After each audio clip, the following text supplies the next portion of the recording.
Hi, Samuel and Leafslayer here, and welcome.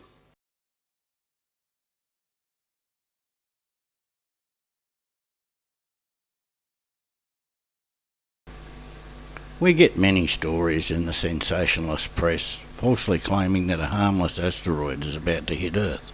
Fortunately for us, there's an easy way to check as to whether the asteroid talked about is actually going to hit Earth or is someone speaking verbal diarrhea.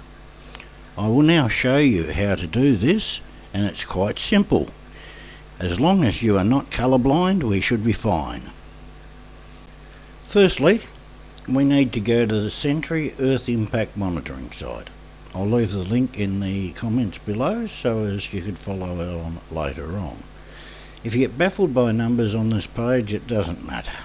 Ignore the numbers. All you need to be able to do is to distinguish the colours red, orange, yellow, green and white. Sadly, the table is colour-coded in a way that is confusing to you if you're red-green colourblind, as I mentioned before. So if you are, you may need to check with a friend who is not. The screen capture shows the table as it is at the time of making this video. If you find numbers confusing, don't worry, as we said.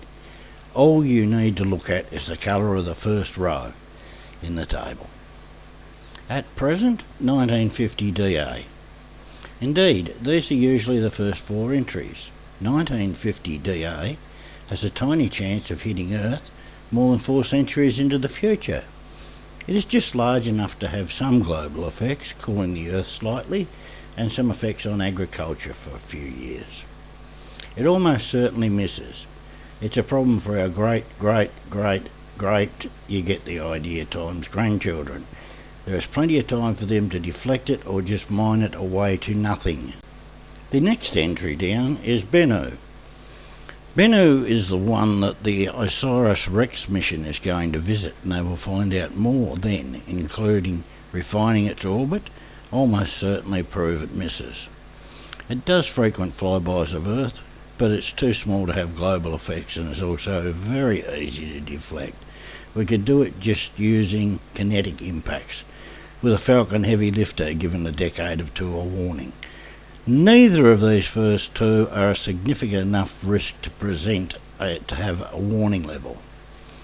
As we can see, it's colour coded all the way through, so all you have to do is check the colour of the first row. It does not matter what it says. If the row is white, green or blue, then there is no known asteroid that is a significant risk, so the story is fake.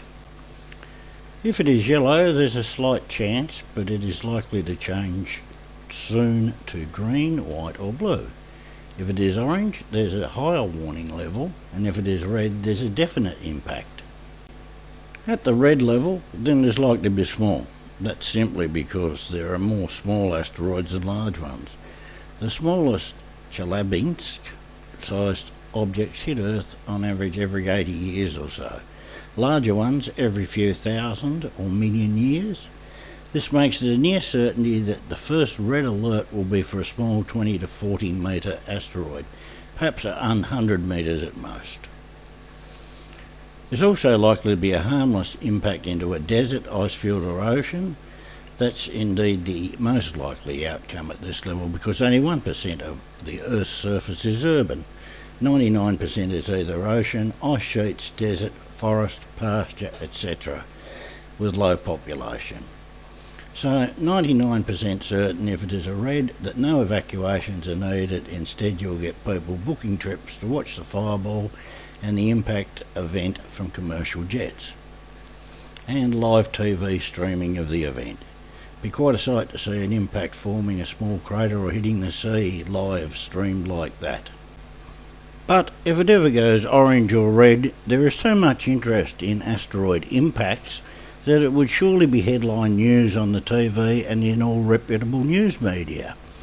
You won't have to hunt around in the red top tabloids to find out about it. And then, if your object isn't there in the list, that means that they have searched forward for 100 years and it will never come close to even enter into the table at the white or blue level.